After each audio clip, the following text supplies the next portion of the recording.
Hello friends, ఎలా ఉన్నారు? So మనం ఈ రోజు ఒక కొత్త టాపిక్ అయితే మీ ముందుకు వచ్చేసాను. మనం డివిఆర్ గురించి అయితే మాట్లాడుకుంటున్నాం కదా. లాస్ట్ వీడియోలో మీకు డివిఆర్ గురించి ఎన్విఆర్ గురించి అయితే నేను డీటెయిల్గా అయితే చెప్తాను.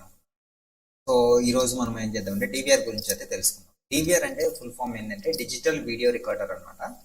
సో డిజిటల్ వీడియో రికార్డర్ ద్వారా మన ఇమేజెస్ సీసీ కెమెరాస్లో రికార్డ్ అయిన ఇమేజెస్ అన్ని డిజిటల్గా మన యొక్క హెచ్డి హార్డ్ డిస్క్లు అయితే సేవ్ అవుతాయి అనమాట.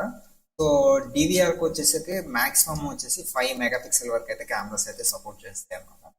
సో డివిఆర్లో మీకు మెయిన్ కాన్సెప్ట్ ఏంటంటే, మీరు ఒక డివిఆర్ తీసుకున్నారనుకోండి, మీరు ఎన్ని కెమెరాస్ అయితే ఇన్స్టాలేషన్ చేస్తారో అన్ని కెమెరాస్కి సంబంధించిన ప్రతి వైర్ కూడా ఖచ్చితంగా డివిఆర్ నుంచి మాత్రమే కమ్యూనికేషన్ ఉంటుంది. డివిఆర్ నుంచి కమ్యూనికేషన్ ఉంటే మాత్రమే డివిఆర్ నుంచి వచ్చే కెమెరాస్ అయితే పనిచేస్తాయి. ఇది డివిఆర్కి గురించి మెయిన్ కాన్సెప్ట్ అనమాట. సో డివిఆర్కి ఎన్విఆర్కి ఏంటనేది కొంచెం డిఫరెన్స్ మనం ఇన్డెప్త్ వీడియోలో తర్వాత అయితే మనం తెలుసుకుందాము. ఫస్ట్ ఆఫ్ ఆల్గా డివిఆర్లో మనకి ఎన్లాగ్ పోర్ట్స్ అయితే ఉంటాయి. సో ఎన్లాగ్ పోర్ట్స్ ద్వారా మన దగ్గర ఉన్న ఎన్లాగ్ కెమెరాస్ని 3+1 కేబుల్ ద్వారా అయితే మనం కనెక్ట్ చేస్తాము. 3+1 కేబుల్ ద్వారా ఒక సైడ్లో మనకి డేటా వెళ్తుంది, ఇంకొక సైడ్ పవర్ అయితే పాస్ అవుతుంది. సో ఇది డివిఆర్కి సంబంధించి. మీకు డివిఆర్కి సంబంధించి నేను ఒక ఇమేజెస్ కూడా మీకు చూపిస్తాను. Just a minute. సో మీకు ఇక్కడ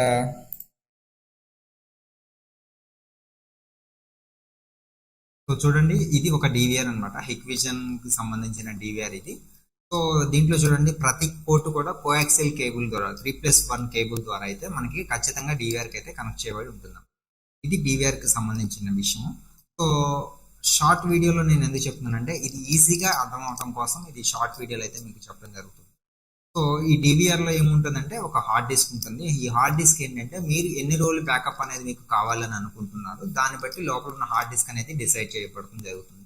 లైక్ మీరు ఒక 4 కెమెరాస్ పెట్టారనుకోండి, మీకు ఒక 10-15 డేస్ బ్యాకప్ కావాలంటే అప్రాక్సిమేట్లీగా హెచ్డిఆర్ 265 ఉన్న కెమెరాస్ కానీ, లేదంటే తక్కువ 2 MB అలా తీసుకున్నారనుకోండి, మీకు ఒక 1 TB హార్డ్ డిస్క్ వేసుకుంటే మీకు అప్రాక్సిమేట్లీగా 11 to 13 డేస్ అయితే వస్తుంది.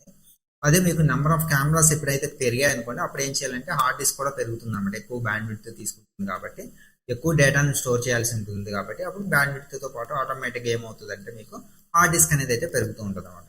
2 TB హార్డ్ డిస్క్ వేసుకోవడం వల్ల ఇంకొంచెం ఎక్కువ రోజులు అయితే బ్యాకప్ వస్తుంది అనమాట. సో దీంట్లో మనకి హార్డ్ డిస్క్ కూడా డిఫరెంట్ టైప్స్ ఆఫ్ ఉంటాయి. సో చాలా మంది డివిఆర్లకి ఏం చేస్తుంటారంటే, సిస్టమ్కి వాడే హార్డ్ డిస్క్లు అయితే యూజ్ చేస్తారు. అలా యూజ్ చేయకూడదు. డివిఆర్ కోసం సర్వేలెన్స్ హార్డ్ డిస్క్లు అయితే కొన్ని డెడికేటెడ్గా ఉంటాయి. ఆ హార్డ్ డిస్క్ని అయితే యూజ్ చేయండి. ఆ హార్డ్ డిస్క్ యూజ్ చేస్తే ఏమవుతుందంటే, ఈ డివిఆర్ అనే సిస్టమ్ ఏం జరుగుతుందంటే 24/7 నడుస్తూ ఉంటుంది అనమాట. మామూలుగా మనం సిపియూలు వాడినట్లుగా కొంచెం సేపు వాడి పక్కన పడేవి కాబట్టి, సో ఇవి హెవీ యూసేజ్ అనేది కింద వస్తాయి కాబట్టి, దీనికి సర్వేలెన్స్ అనే హార్డ్ డిస్క్లు అయితే పడతాయి. సో ఈ సర్వేలెన్స్ హార్డ్ డిస్క్లు యూజ్ చేస్తే ఏమవుతుందంటే, మనకు కొంచెం బెటర్ పర్ఫార్మెన్స్ అయితే వస్తుంది అనమాట. సో ఇది ఫ్రెండ్స్ ఈ రోజు వీడియో. ఈ వీడియోలో మనం డివిఆర్ గురించి అయితే తెలుసుకున్నాము. నెక్స్ట్ వీడియోలో అన్లాక్ కెమెరాస్ గురించి, తర్వాత ఎన్విఆర్ గురించి, తర్వాత డివిఆర్ సిస్టంలో ఏ ఐటమ్స్ అయితే ఉంటే మనం డివిఆర్ సిస్టమ్ని మనం యూజ్ చేసుకొని డివిఆర్ సిస్టమ్ని మనం ఇంప్లిమెంటేషన్ చేయొచ్చు అనే దాని గురించి అయితే నెక్స్ట్ వీడియోలో తెలుసుకుందాము. Until then stay tuned, stay bye. Until then next వీడియోలో మళ్ళీ కలుద్దాం. Thank you.